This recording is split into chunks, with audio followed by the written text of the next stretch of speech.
اعوذ باللہ من الشیطان الرجیم۔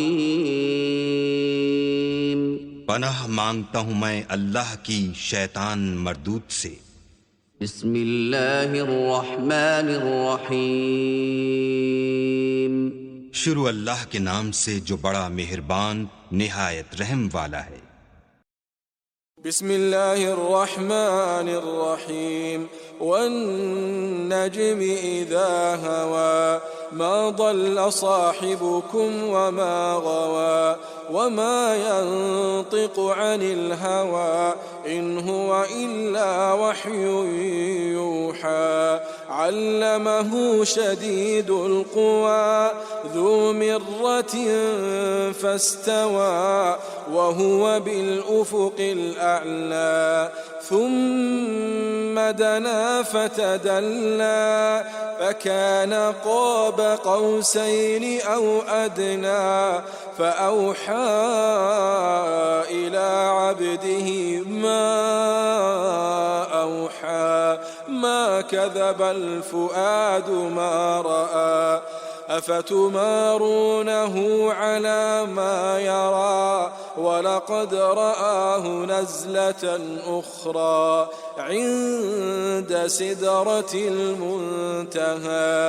عندها جنة المأوى إذ يغشى السدرة ما يغشى ما زاغ البصر وما طغى لقد رأى من آيات ربه الكبرى أفرأيتم اللات والعزى ومناة الثالثة الأخرى ألكم الذكر وله الأنثى تلك إذا قسمة ضيزى إن هي إلا أسماء سميتموها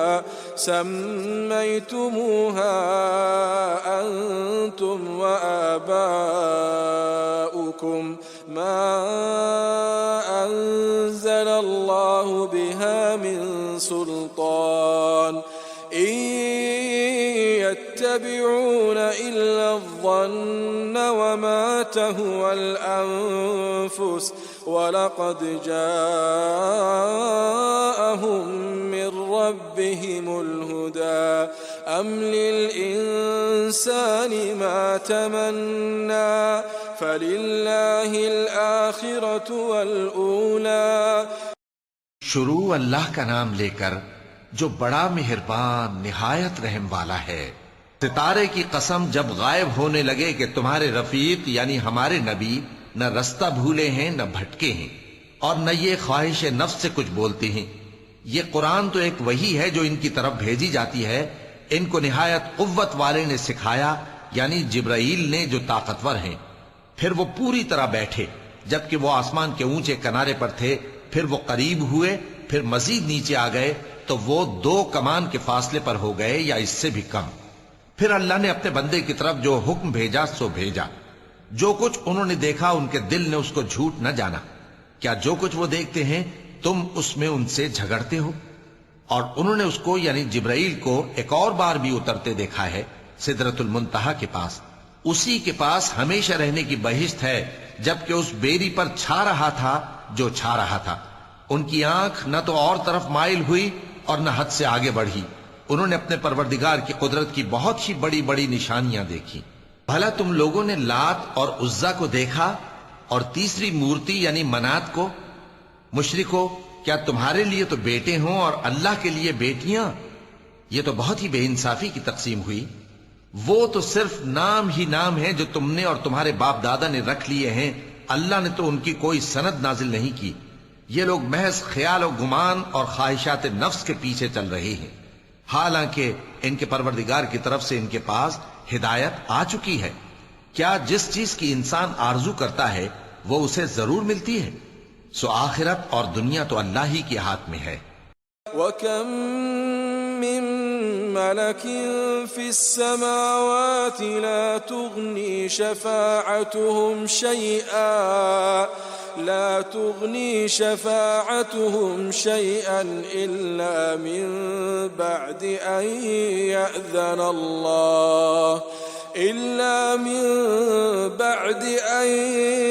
يأذن الله لمن يشاء ويرضى إن الذين لا يؤمنون بالآخرة ليسمون الملائكة تسمية الأنثى وما لهم به من علم إن يتبعون إلا الظن وإن الظن لا يغني من الحق شيئا فأعرض عمن تولى عن ذكرنا ولم يرد إلا الحياة الدنيا ذلك مبلغهم من العلم إن ربك هو أعلم بمن ضل عن سبيله وهو أعلم بمن اهتدى ولله ما في السماوات وما في الأرض ليجزي الذين أساءوا بما عملوا ويجزي الذين أحسنوا بالحسنى الذين يجتنبون كبائر الإثم والفواحش إلا اللمم إن ربك واسع المغفرة هو أعلم بكم إذ أنشأكم من الأرض وإذ أنتم أجنة في بطون أمهاتكم فلا تزكوا أنفسكم هو أعلم بمن اتقى और आसमानों में बहुत से फरिश्ते हैं जिनकी सिफारिश कुछ भी फायदा नहीं देती मगर उस वक्त कि अल्लाह जिसके लिए चाहे इजाजत बख्शे और सिफारिश पसंद भी करे। जो लोग आखिरत पर ईमान नहीं लाते वो फरिश्तों को लड़कियों के नाम से मौसूम करते हैं, हालांकि उनको इसकी कुछ खबर नहीं। वो सिर्फ ख्याल व गुमान पर चलते हैं, जबकि ख्याल व गुमान हक के मुकाबले में कुछ काम नहीं आता। तो जो हमारी याद से रूगर्दानी करे और सिर्फ दुनिया ही की जिंदगी का ख्वाहां हो, उससे तुम भी मुंह फेर लो। उनके इल्म की यही इंतहा है। तुम्हारा परवरदिगार उसको भी खूब जानता है जो उसके रास्ते से भटक गया, और उससे भी खूब वाकिफ है जो रास्ते पर चला। और जो कुछ आसमानों में है और जो कुछ जमीन में है सब अल्लाह ही का है। और उसने खलकत को इसलिए पैदा किया है कि जिन लोगों ने बुरे काम किए उनको उनके अमाल का बदला दे, और जिन्होंने नेकियां की उनको नेक बदला दे। जो सगीरा गुनाहों के सिवा बड़े बड़े गुनाहों और बेहयाई की बातों से इज्तिनाब करते हैं, बेशक तुम्हारा परवरदिगार बड़ी बख्शिश वाला है। वो तुमको खूब जानता है।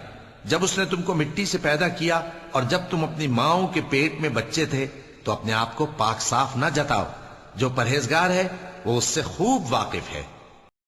أفرأيت الذي تولى وأعطى قليلا وأكدى أعنده علم الغيب فهو يرى أم لم ينبأ بما في صحف موسى وإبراهيم الذي وفى ألا تزر وازرة وزر أخرى وأن ليس للإنسان إلا ما سعى وأن سعيه سوف يرى ثم يجزاه الجزاء الأوفى وأن إلى ربك المنتهى وأنه هو أضحك وأبكى وأنه هو أمات وأحيا وأنه خلق الزوجين الذكر والأنثى من نطفة إذا تمنى وأن عليه النشأة الأخرى وأنه هو أغنى وأقنى وأنه هو رب الشعرى وأنه أهلك عادا الأولى وثمود فما أبقى وقوم نوح من قبل إنهم كانوا هم أظلم وأطغى والمؤتفكة أهوى فغشاها ما غشا فبأي آلاء ربك تتمارى هذا نذير من النذر الأولى أزفت الآزفة أزفت الآزفة ليس لها من دون الله كاشفة أفمن هذا الحديث تعجبون وتضحكون ولا تبكون وتضحكون ولا تبكون وأنتم سامدون فاسجدوا لله واعبدوا بھلا تم نے اس شخص کو دیکھا جس نے منہ پھیر لیا اور تھوڑا سا دیا پھر ہاتھ روک لیا؟ کیا اس کے پاس غیب کا علم ہے کہ وہ اسے دیکھ رہا ہے؟ کیا جو باتیں موسیٰ کے صحیفوں میں ہیں ان کی اس کو خبر نہیں پہنچی؟